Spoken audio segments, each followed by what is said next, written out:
good day everyone. Welcome sa panibagong episode ng ating podcast. And today nga ay medyo special yung ating topic with a twist. Because pag-uusapan natin kung ano yung mga purpose at importance ng mga batas at ang iba't ibang programa para sa early childhood education. At kung ano yung mga karapatan at role ng teacher, even the governments, sa mga batas na ating tatalakayin ngayong araw. At syempre dahil dyan, makakasama natin ang ating special guest. Please welcome Attorney Franz and Dr. Rian, our developmental pediatrician, para ipaliwanag ang mga batas at ang mga epekto ng mga batas na ito sa development ng isang bata. Good day everyone. Thank you for inviting us today as your special guest. Parang kinakabahan ako doon sa twist Kasi malalaman natin na maraming batas na connected sa mga normal experiences natin ng bata tayo. Like daycare, feeding programs, or kinder. Exactly. And to help us understand these laws, kasama natin ngayon sina Attorney Franz and Dr. Rian. Okay, chill lang sa tayo dito guys Hindi ito cartoon, huwag kabahan. Thank God, kasi baka ma-recitation tayo bigla. Ready na po kami magkwento ng childhood trauma, experiences pala. Lahat ba tayo dito ay dumaan sa pagiging kinder o mas kilalang daycare? Yes naman, attorney. Actually, before kasi, marami pang bata ang walang access sa maayos na education. Kaya nagkakaroon ng daycare center sa bawat barangay para nga i-fulfill yung needs ng mga bata sa education. Under the RA 6972 o Barangay Level Development and Protection of Children Act. So dahil dito, nakita ng government na mas kailangan ng organized na sistema para sa early childhood programs. Until just time, itinatag na yung ECCD Act o yung Early Childhood Care and Development o yung RA number 8980 para sa education, nutrition, and yung protection ng mga bata 0 to 6 years old. Ganun pala yung transition niya. Pero Dr. Rian, why daycare is really necessary? Magandang question niya, no? Yung batas na kasi ito, pinapakita niya yung child's right to holistic development. At yung mga teacher naman ay tumutulong sa learning ng bata through play. At dapat laging nakikipag-communicate sa guardians or parents para sa update ng development ng bata. So dapat talaga pag teacher ka ng mga bata ay marami kang access sa mga learning materials na magagamit mo sa pagtuturo. At syempre ang mga bata hindi pa sila logic or abstract mag-isip, puro play-play pa lang sila. Maganda naman po ba o nakatulong po ba ang batas na ito particularly sa mga bata, attorney? Of course naman, yes. Kaya nga under the RA number 10157, the Kindergarten Act of 2012, ipinatupad nito na gawing sa pilitan o mandatory yung kindergarten bago makapasok ng grade 1. So matututo nga din talaga ng mabuti ang mga batang dumadaan mula sa kindergarten dahil dito nila nade-develop yung basic literacy at numeracy, no? Yes, also yung social skills, confidence at yung readiness ng bata para sa elementary, di ba? Siyempre, hindi pa dyan nagtatapos. Pinalakas naman ng RA number 10410 o yung Early Years Act of 2013, yung ECCD. Dahil doon, kinilala na ang unang 5 taon ng bata ay critical na ang kanilang development. That's why learning for children should be child-centered, while ensuring their health and nutrition are properly taken care of. Yes, that's true, attorney. Of course, sa age pa lang po nila, yan na yung first foundation of learning. Kaya dapat talaga maalagaan at maturuan natin yung mga bata. And after that law, pinatupad na ang batas na RA number 10533 o yung mas kinilalang Enhanced Basic Education Act of 2013 o K-12 para palawakin at pagandahin ang sistema ng edukasyon sa Pilipinas na binubuo ng kindergarten hanggang senior high school. Of course, so their right to quality education will become stronger, and today can be more prepared when they reach college. Grabe din pala ang role ng teacher dito, no? All throughout, sila yung gumagabay sa journey ng mga bata mula kindergarten hanggang senior high. Naalala ko lang ha, nung nag-aaral ako, favorite part ko ang recess at lunch. May pa-feeding program. Si fried chicken and Google Days. Ang feeding program kasi, tumutulong yan para sa mga batang malnourished para magkaroon sila ng mas maayos na kalusugan at resistensya. Di ba nga, kapag busog yung bata, mas mataas yung focus at attention span niya, mas nakakapag-concentrate siya sa lesson, at mas active pa siya sa klase. Naiiwasan din niyang mag-absent dahil nakakaiwas siya sa sakit. Kaya nga dapat maglaan tayo ng pondo ang government para tuloy-tuloy yung programa para sa mga bata. Siguro palagi kayong present sa room niyo doon, no? Bakit? Kasi libre yung snacks and lunch niyo. And nung nag-aaral ako ng elementary attorney, meron akong classmate noon na huminto ng pag-aaral. Pero nung nag-grade 12 po ako, magkaklase pa rin po kami. So ano naman pong programa ang sumusuporta sa katulad na attorney? Baka nag-aaral siya. Actually, under yan ng programa EPA or Educate for All, Miss Liza. Ito yung programa kung saan sila yung tumutulong sa mga batang gusto mag-aral pero kulang sa oportunidad para mabigyan ng chance yung mga out of school youth, person with disability, indigenous people, pati na rin yung mga matatanda na gustong ipagpatuloy ang kanilang pag-aaral kahit hindi sila pumapasok sa regular class. Dapat inclusive ang education natin ngayon. Isn't that unfair compared to those who attend formal schools? Siyempre hindi. Mahalaga kasi ito dahil pinapakita nito ang bawat kabataan ay may karapatan sa edukasyon at pagkakataon upang matuto.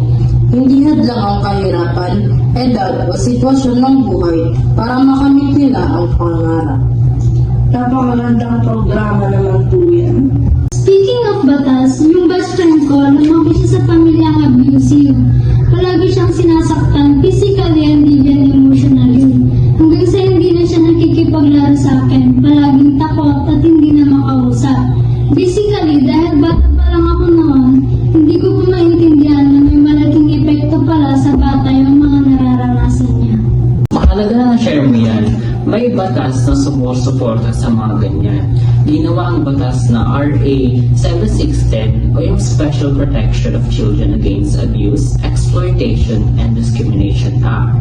Ginawa ang batas na ito para protektahan ang lahat ng bata sa pang-aabuso, pananakit, pagpapabaya, diskriminasyon, at pagsasamantala para ma-ensure na ang safety at may dignidad yung bata. Of course, obviously, malaki ang epekto nun sa bata, sa kanilang emotional well-being, tiwala sa sarili at pag-aaral. Pwede siyang ma-depress o kaya naman magkaroon ng anxiety.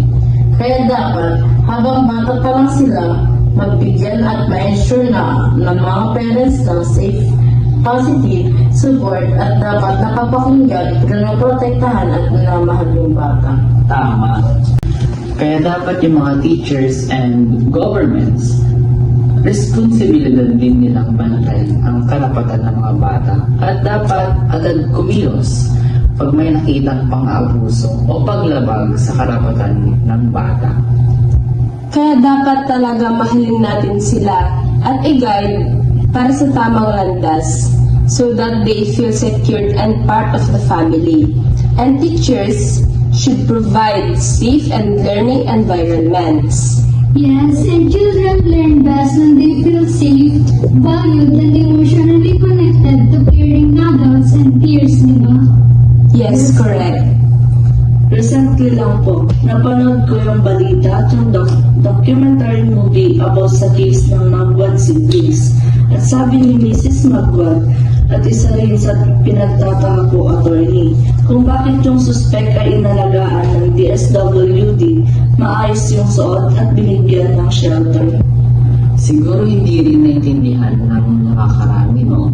Meron kasi tayong batas na pumuprotekta sa mga batang underage na nagkasala o children in conflict with the law to provide rehabilitation, counseling, and proper guidance so that they can change and reintegrate into society instead of punishing them right away, to help them correct their mistakes while protecting their rights under the RA number 9344 o yung Juvenile Justice and Welfare Act of 2006.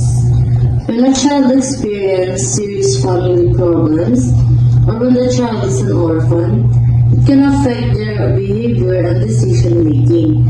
Kaya nila nagagawa yung mga bagay na may karahasan, lalo na ay gusto nila maging buong pamilya. Kaya naman, napakahalaga na i-guide ng community, government, teachers, especially ng parents, yung mga anak nila, o yung mga batang walang mauwian na pamilya. Ganun po pala iyon, attorney. Magbalita akong napanood doon tungkol sa pilitang paglikas dahil sa naguluhan sa lugar nila. Nagka-enkwentro yata sa pagitan ng NPA at military sa lugar nila. So, naisip ko, saan sila pupunta or what if ma-recruit sila, especially mga bata, or pilitin silang mag-join sa grupo ng mga NPA? Actually, maliit ang posibilidad na ma-recruit sila dahil may batas naman tayo, yung RA number 11188, the Special Protection of Children in Situations of Armed Conflict Act, para maprotektahan yung mga batang apektado. It ensures that their safety, rights, and welfare para maiwasan yung mga recruitment and to use the children in any form of armed conflict and guarantees access to education, food, and protection services. Siyempre po yung mga naranasan nila, may epekto yun sa kanila. So, paano naman po ma-ensure na makakapag-focus sila sa pag-aaral? Yes, exactly.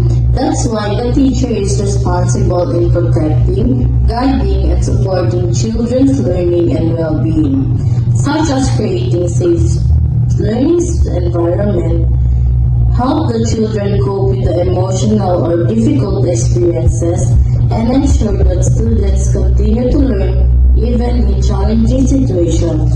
And yung mga teachers din ay dapat i-observe yung mga sign of distress so that they can refer the child to proper support services when needed. This reminds us that even in times of conflict, children must always be protected and given the chance to live safely and with hope. Maraming salamat po, Attorney at Doc, sa pagbabahagi ninyo ng inyong kaalaman at mahalagang impormasyon tungkol sa mga batas at proteksyon para sa mga bata, lalo na sa panahon ng armed conflict. Malaking tulong po ito para mas maintindihan namin kung gaano kahalaga ang pagprotekta sa karapatan at kapakanan ng bawat bata. Yes, thank you so much po for sharing your insights and experiences with us. Napakalaking inspiration po ng inyong mga paliwanag, lalo na sa aming mga future educators, dahil mas naunawaan namin ang aming responsibilidad sa pag-aalaga, paggabay at pagtataguyod ng ligtas na pagkatuto para sa mga bata. Sa lahat nga ng napag-usapan natin today, marami talaga tayong matututunan tungkol sa mga batas at programs for education. Hindi lang pala simpleng pagpasok sa school ang purpose ng mga batas na ito, kundi para masiguro na every child has the right to learn, grow, and develop. Mula ECCD hanggang K-12 law, makikita natin na maraming paraan ang government para masuportahan ang mga bata. And for the future educators, malaking realizations din ito, hindi lang academics ang role ng education, kundi pati na rin sa emotional, social, moral, physical, and cognitive development ng bata. We can say that education is not just a privilege, but a fundamental rights of every child. Ang mga batas nga na pinag-usapan at pinaliwanag ni Atty. Franz ay ginawa para sigurado na walang batang maiiwan pagdating sa learning and opportunities. Through these laws, mas napapalakas natin yung educational system at mas maraming kabataan ang nabibigyan ng magandang future. Isa rin sa realization ko na education is not only the responsibility of schools. Families, teachers, communities, and government also have important responsibilities in supporting children's learning and development. Yes, that's correct. And when everyone works together, children are more encouraged to learn, grow, and reach their full potential. At malapit na matapos ang ating oras. So, we hope that you learn a lot and gain deeper understanding of the importance of educational laws and programs in our country. Let us continue supporting children's rights, promoting inclusive education, and inspiring every learner to continue dreaming, learning, and succeeding. Thank you for listening, and see you again in our next episode. It has been truly inspiring to explore the critical pillars of early childhood development today.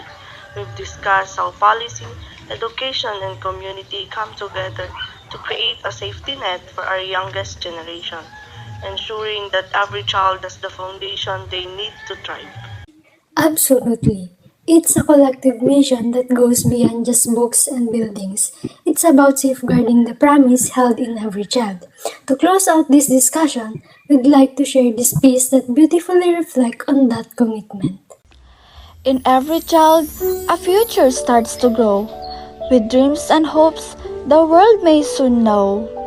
Through laws and programs made with love and care, children are protected everywhere. ECE guides them as they laugh and learn, helping young minds grow at every turn. The government creates these laws to defend every child's right from beginning to end, from health and nutrition to learning each day. These programs help children find their way. Daycare centers, feeding, and kindergarten too are built to support what young children can do. Republic Acts were created to stand as guide and protection across the land. The ECCD and kindergarten law help children learn with wonder and awe. The Early Years Act remind us all that children is important though children are small. Teachers play a role so patient and kind, shaping the heart, the soul, and the mind. They teach with compassion, wisdom, and grace, creating a safe and welcoming place. Through stories and lessons, songs and play, they help children learn more every day. Parents and communities also unite to help every child reach greater height. Programs like feeding and child protection give children safety, love, and direction. Together, they build a caring society filled with hope, peace, and equality.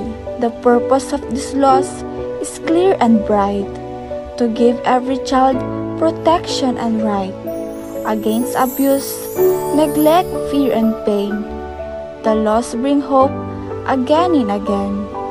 They support justice, inclusion, and care, showing each child that they matter and are fair. Early childhood is the foundation of life, a time needing guidance away from strife. With teachers, families, and government as one, children are prepared for the future to come. Through ECE laws and programs we see a brighter tomorrow for every child to be.